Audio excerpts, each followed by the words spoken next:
Greetings, and welcome to the Brainstorm Cell Therapeutics Fiscal Year-End 2020 Earnings Call.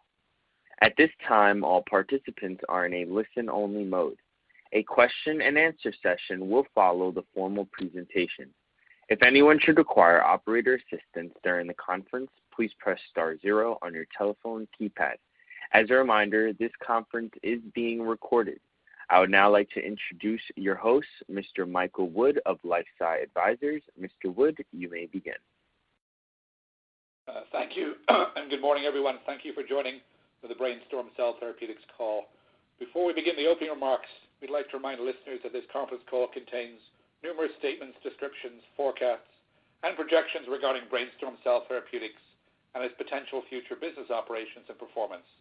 Statements regarding the market potential for the treatment of neurodegenerative disorders such as ALS and MS, sufficiency of the company's existing capital resources for continuing operations in 2021 and beyond, the findings to date regarding the tolerability and clinical potential of the Neuron technology platform, clinical trials of Neuron and related clinical development programs, and the company's ability to develop strategic collaborations and partnerships to support business planning efforts.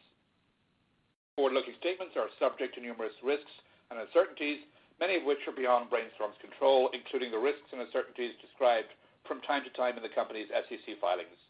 The company's results may differ materially from those presented on today's call. The company undertakes no obligation to publicly update any of these forward-looking statements.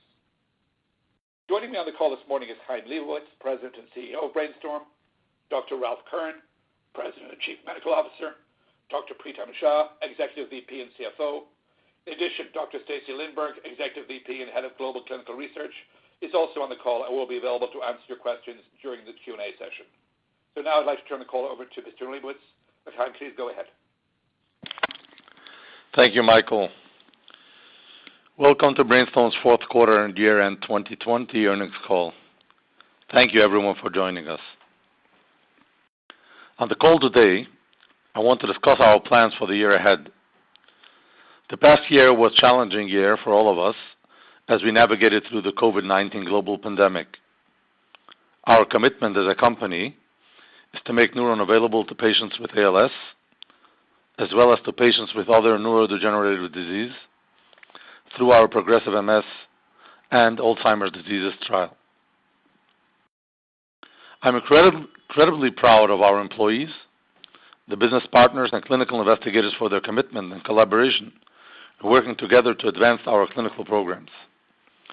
I would also like to acknowledge our patients and caregivers who showed great dedication to our clinical trial despite the pandemic.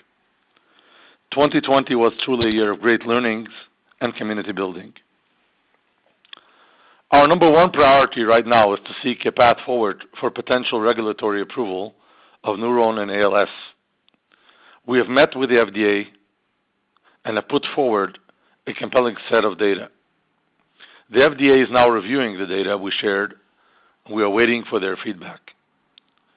You will appreciate that this is a sensitive period that we are in, and we need to let conversations play out between Brainstorm and the FDA before we can report a detailed plans. I will say that the FDA has been very collaborative and willing to review and discuss the phase 3 data with us.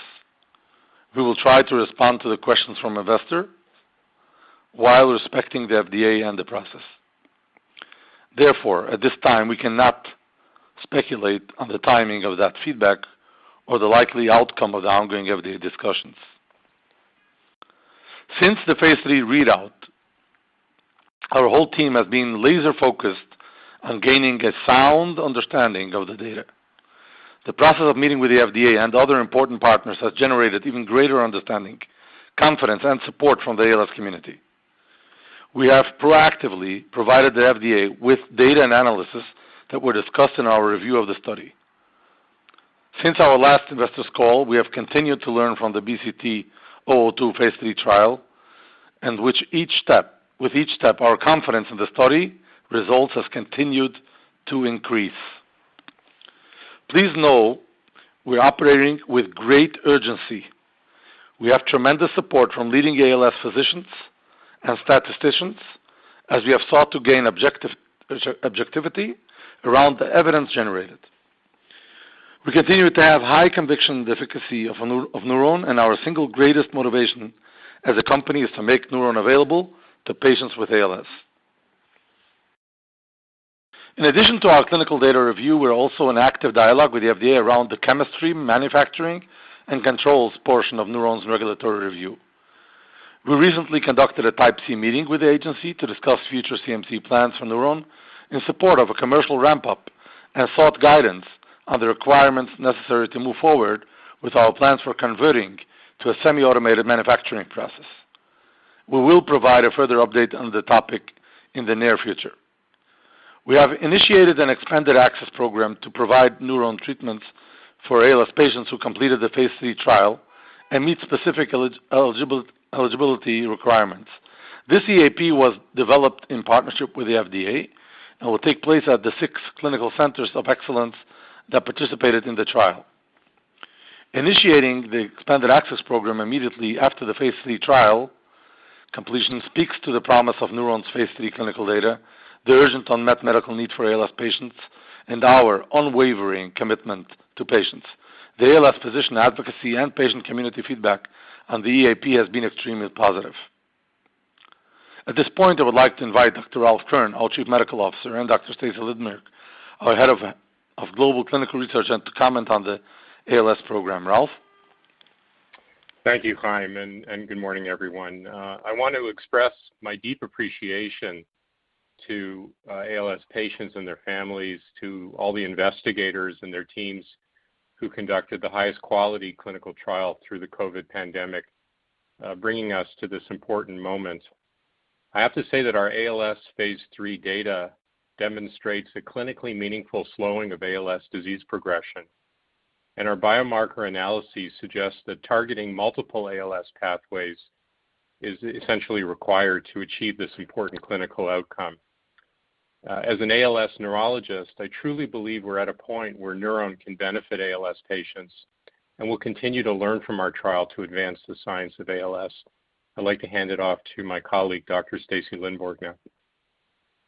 Thanks, Ralph, and good morning. The recently completed Phase 3 trial in ALS was our company's first pivotal trial. This is a big step for our company, and through it, we've generated a rich set of data from a well-run and high-quality trial. The evidence generated from clinical endpoints as well as our robust biomarker data has allowed us to engage in meaningful discussions with FDA. And as we've carried out all of our pre-specified analyses and have worked to address new questions from the FDA, we've been able to demonstrate a consistent and meaningful treatment effect. My own view of the data as a drug developer of 25 years and as a statistician is that the evidence clearly suggests that NurOwn is effective in ALS. I'm proud of what we'll be able to deliver to the ALS community in light of the new insights into this disease through this trial. And it is my earnest hope that we can provide hope and improve the lives of ALS patients with NurOwn. I'll turn it back to you, Chaim. Thank you, Stacy. Aside from NurOwn development in ALS, we have many exciting elements in our business plan that we are progressing in parallel. We are focused on areas of high unmet medical needs where we believe our focused scientific approach has the potential to add meaningful clinical benefit. We have made excellent progress in our NurOwn clinical program in progressive MS, despite some delays in clinical trial enrollment due to COVID-19 healthcare restrictions. We completed all dosing in our study participants this past December. As a reminder, the trial is looking for a relationship between spinal fluid biomarkers, specific brain and spinal cord MRI measures, and observed functional improvements in progressive MS patients. We are anticipating top-line data by the end of the first quarter 2021 and look forward to sharing our findings with you once they can be communicated.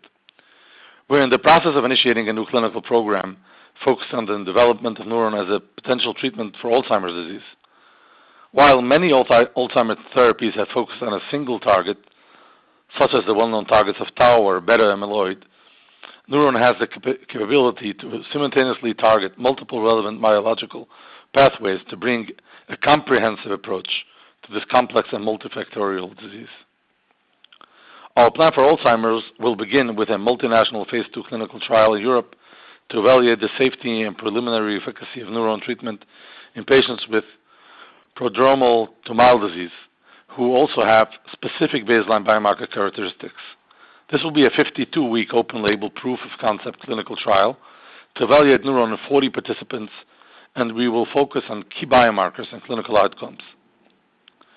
We're actively working with the regulatory agencies to finalize the trial design, and we'll begin clinical trial enrollment once we receive final approvals. Lastly, we're excited to recently announce the peer-reviewed publication of a preclinical study in the journal Stem Cell and Research Therapy that highlighted the potential of a NurOwn-derived exosome-based treatment for COVID-19 acute respiratory distress syndromes, or ARDS. Results from the study showed that intrathecal administration of exosomes led to a statistically significant reduction in lung disease severity score and improvements in several additional clinically relevant induced ARDS markers. We're excited about the publication of the proof of concept data, and we're actively assessing next steps to determine our path forward. This includes discussions with possible partners for development opportunities for the exosome technology. I'll now turn the call over to Preetam to discuss the financials. Preetam? Thank you, Chaim, and good morning, everyone. It is my pleasure now to walk you through our 2020 financial results. Research and development expenses net for the year ended December 31, 2020 were $22.3 million compared to $17.2 million net for the year ended December 31, 2019. Included in these amounts are R&D grants from the Israel Innovation Authority, or IIA, and California Institute of Regenerative Medicine, or CIRM, as well as proceeds received from the Israeli hospital exemption pathway, which are recorded as an offset to the expense. This increase of approximately $5.1 million in research and development expense net year over year was primarily due to increase of approximately $2.1 million in expenses in connection with materials, consultants, depreciation, payroll and stock-based compensation expenses, and other activities.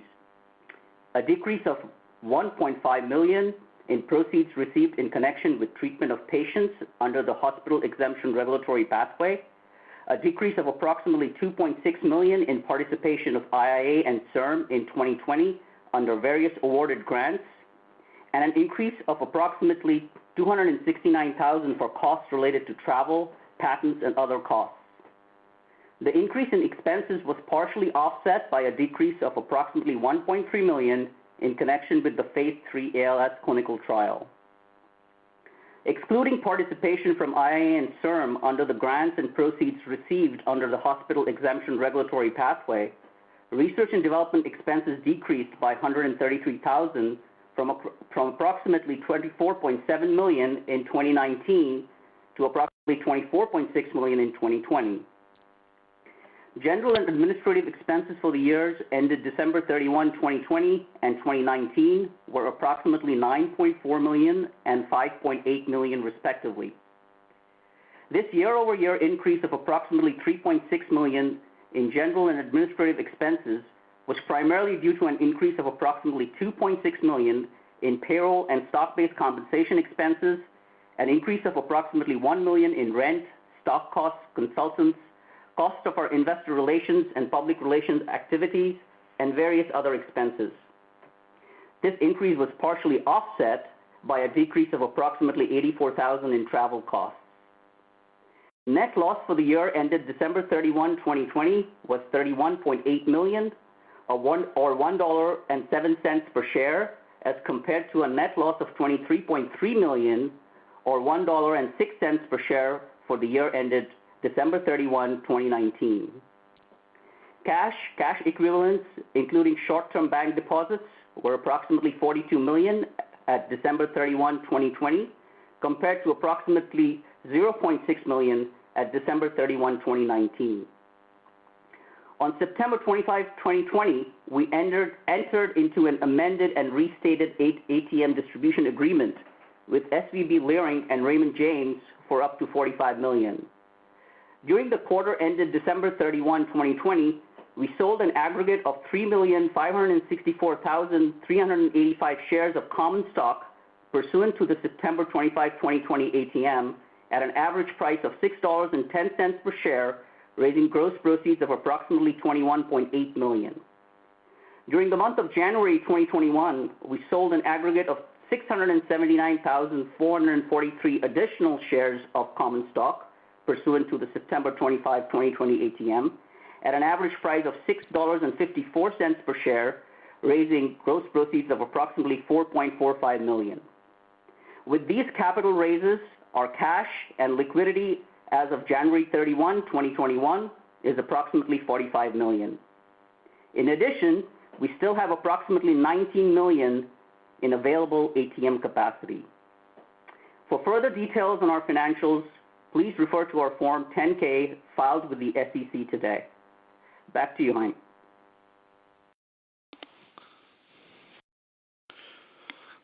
Thank you very much, Preetam. Michael Wood from LifeSci will now read questions we have received from investors, and I will direct the questions. Michael? Thank you, Chaim. First question. If NurOwn is granted FDA approval, do you see it being authorized for only a specific subset of patients or anyone with ALS, no matter their diagnosis date, rate of progression, or current symptoms? So as noted at the start of the meeting, I cannot speculate on whether or not NurOwn will be approved or the conditions of that potential future approval. I can say that our investigators that have reviewed the data believe that the use should not be restricted. Next question, please. Thank you. The next question is about the subgroup which had clinically meaningful results in the phase 3 trial. Does the quantity of the subgroup participants and the positive results good enough for conditional approval, or will it take an additional trial focused on this subgroup of newly diagnosed patients? And what's the FDA stance now after your meetings with them? Is there a green light to submit for approval, and how long will such approval take, considering their fast-track status? Stacy? Yes. We have presented new analyses to the FDA which evaluates the consistency of the effect observed in this pre-specified subgroup of patients with baseline scores greater than 35. The analyses, which we hope to present at a KOL event shortly, demonstrate consistency of a clinically meaningful effect across a much larger set of patients from the trial. As we've stated, we're in active dialogue with FDA around the regulatory path for NurOwn and cannot comment or speculate further around the conditions of the approval. Sure, thank you. Mike?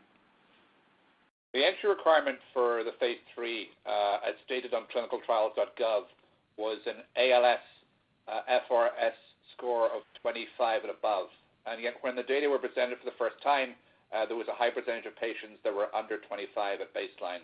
Can you explain why this is? In the phase 3 press release you stated, this clinical trial included more severely affected ALS population compared to other recent ALS clinical studies.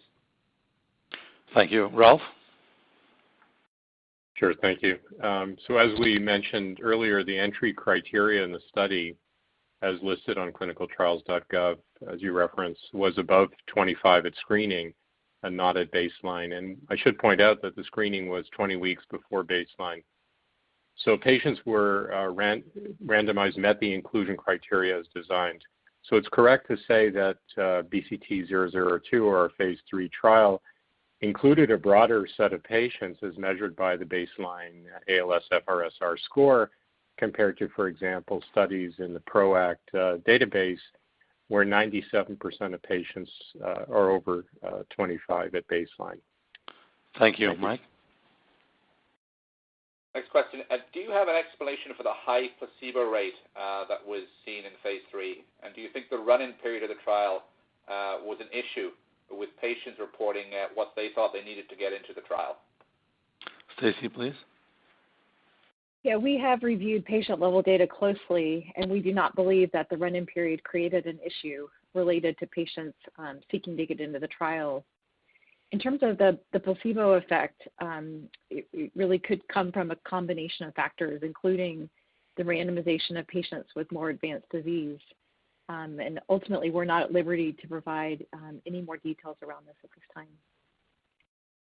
Thank you. Mike? can you discuss the biomarkers in the phase 3 trial? And can you correlate the responders to the biomarker data? And then, in your opinion, which biomarkers were the most important? Thank you, Ralph. That's for you. Yeah, thank you. This is an area that we're very proud of. As you know, that our phase 3 trial was unique in that we collected 7 serial samples of CSF biomarkers for each patient. And this data set will provide critically needed data for the ALS community and to support the mechanism of action of NurOwn. Our main finding is that we observed consistent, highly robust, and statistically significant CSF biomarker changes, particularly in biomarkers related to neurotrophic factor delivery, in other words, the cargo that the cells deliver, inflammation, and neurodegeneration, which ultimately is the cause of motor neuron loss and disability in ALS. So the changes in biomarkers appear to correlate with the clinical response and may be useful in predicting who will respond to treatment if approved. The specific biomarkers that we have focused on and continue to focus on in our analyses include VEGF, also known as vascular endothelial growth factor, which is produced by NurOwn, neurofilament light, or NFL, which is a marker of neuroaxonal loss or neurodegeneration. Also phosphorylated neurofilament heavy, which is a cousin of neurofilament light, and MCP1, which is a very important marker of inflammation. So we think that we have a very good path forward to understand both the mechanism of action and correlate it with the treatment effect. Thank you. Mike. Can you clarify if you've submitted the BLA for NurOwn to the FDA at this point? And if not, what is the anticipated approximate date that you intend to submit the NurOwn BLA? So no, we have not yet submitted a BLA. As we have already shared on this call, we have presented our data to the FDA and are in ongoing active dialogue with them around the regulatory pathway for NurOwn. And that's all we can say now. Next question, please, Mike. When you do submit the NurOwn BLA, will it be to treat all ALS patients or only a subgroup, such as those with the ALS FRS R score of 35 or higher? Ralph? Thank you. We do expect to submit the application for all patients. And of course, this is, as Chaim mentioned, this is subject to feedback from the FDA, and we can't comment on that. But as we stated earlier in our call, our investigators believe strongly that ultimately all patients should be given access to NurOwn. Thank you. Next question. Would you please provide an update on discussions with the FDA concerning the approval process for NurOwn and ALS? Will the company be required to do any additional trials? When may a BLA be submitted? And given the priority review promised by the FDA, about how long do you think it will take to receive an answer from the agency? So as we have already shared, we have presented our data to the FDA and are in active dialogue around the regulatory path for NurOwn. We're not at liberty to provide any additional details at this time. I must say that we are thankful to the FDA. They allow us to present our data and to provide ongoing updates as we have them. They are demonstrating through their actions that this is a priority for them too. Thank you. Next question. Has the company analyzed the phase 3 trial data in more depth? And are there, for example, any subgroups of patients, in addition to those with an ALS FRS score of greater than 35, that responded more closely to your expectations? And also, have you learned what caused the high placebo effect? And how do you think the biomarker data strengthen the case for approval of NurOwn? Stacy? Yes, we absolutely have analyzed the data in depth, and we have provided these data to the FDA covering a breadth of topics, including insights into the treatment effect between NurOwn and placebo through additional subgroup analyses.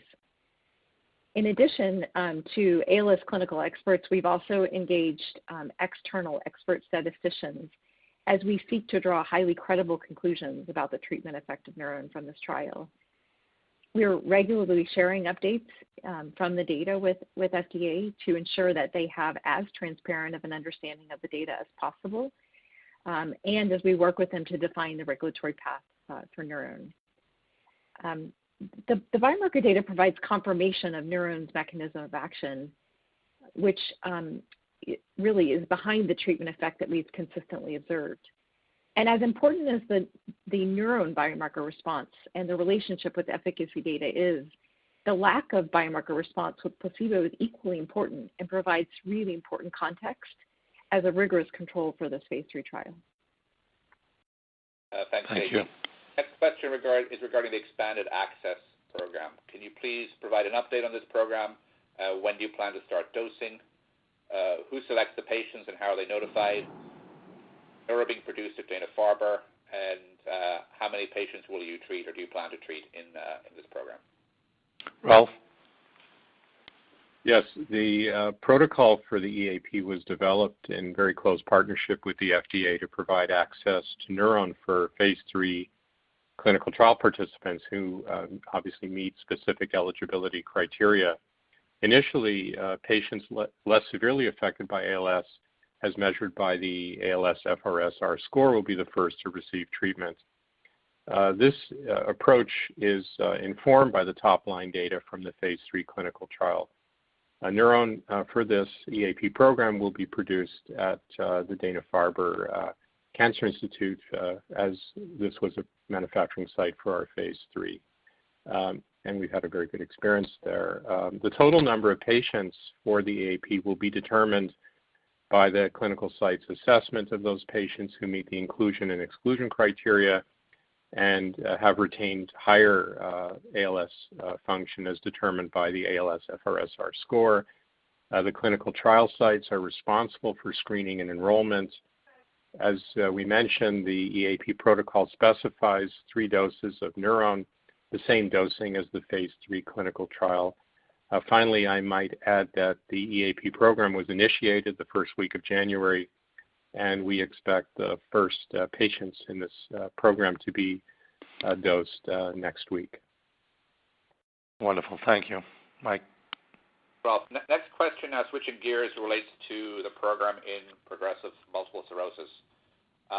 What are your current expectations for announcing top-line data from the phase 2 progressive MS study? Will the trial provide data on both safety and efficacy? What are the endpoints in this study? And are the same biomarkers as you used in ALS being evaluated in this study? Ralph? Thank you. We expect phase 2 MS top-line data by the end of this quarter. The study will provide data on clinical efficacy, safety, and key CSF and plasma biomarkers, including many that were evaluated in our ALS trial. But in addition, we're looking at CSF and serum biomarkers that are unique and very important in progressive MS. The key endpoints that we will be initially focusing on are obviously safety, changes from baseline in a test called the Timed 25-Foot Walking Test, another test of upper extremity function called the 9-Hole Peg Test, and as I mentioned, the very important biomarker assessments, and we'll look at correlations between these important clinical and biomarker assessments. Thank you. Okay, now we have a couple of questions on the Alzheimer's program. First, can you tell us if the phase 3 Alzheimer's trial has begun in Europe? How many patients have been enrolled, and have you begun dosing these patients? Stacy? We're in the final steps of initiating our European Alzheimer's clinical trial, and we hope to provide more details soon, but there have been no patients dosed. Next question, you hosted a KOL meeting on Alzheimer's in 2020, but looking at your pipeline, this program is not listed even as preclinical. Can you help clarify this? Is this because you've decided not to pursue it or for some other reason? Okay, so we do continue to move forward, as you just heard, with our clinical development program for Alzheimer's in the EU, and the pipeline on our website, will be updated to reflect this. Thank you for that comment. Next question, please. Okay, so one final question, and this relates to the COVID-19 ARDS program. This investor wanted to congratulate you on the publication of the preclinical results for neuron-derived exosomes to treat ARDS caused by COVID-19. And can you tell us, provide more information and tell us if you've decided to conduct a clinical trial in this indication? Stacy. Well, thanks for the kind words. We're excited about the publication as well, and we are in the process of reviewing the unmet need in ARDS, in addition to other related conditions. And based on the very promising preclinical proof of biology results, we're considering the optimal business approach, including various partnership scenarios. Thank you very much. Hector, please open the lines for any additional questions. Thank you. If you would like to ask a question, please press star 1 on your telephone keypad. A confirmation tone will indicate your line is in the question queue. You may press star 2 if you would like to remove your question from the queue. For participants using speaker equipment, it may be necessary to pick up your handset before pressing the star keys. One moment, please, while we poll for questions. Your first question comes from the line of David Batz with Zacks Investment Research. Please proceed with your question. Hey, good morning, everybody. In regards to the MS trial, so assuming there are positive results, I'm curious if you could talk about what the next steps in that program would be, and if you foresee a possible path to going straight into a pivotal trial. Very good question. Thank you, Ralph. Thanks, David, and good morning. Yeah, that's a very good question. I think we'll be data-driven. We'll have to see the totality of the evidence. In other words, the biomarker changes, how they correlate with clinical outcomes, and also we'll be looking at quantitative MRI correlations. We have pulled together probably the top MS experts in the United States in our trial at the 5 sites. And I think we'll be having conversations with them.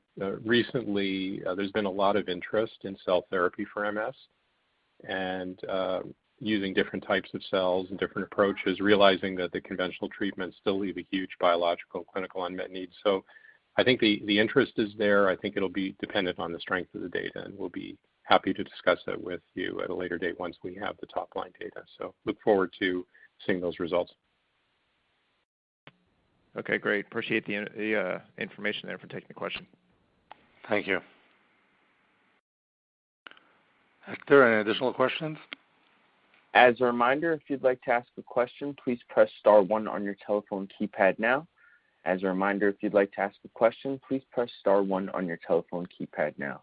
One moment, please, while we poll for additional questions.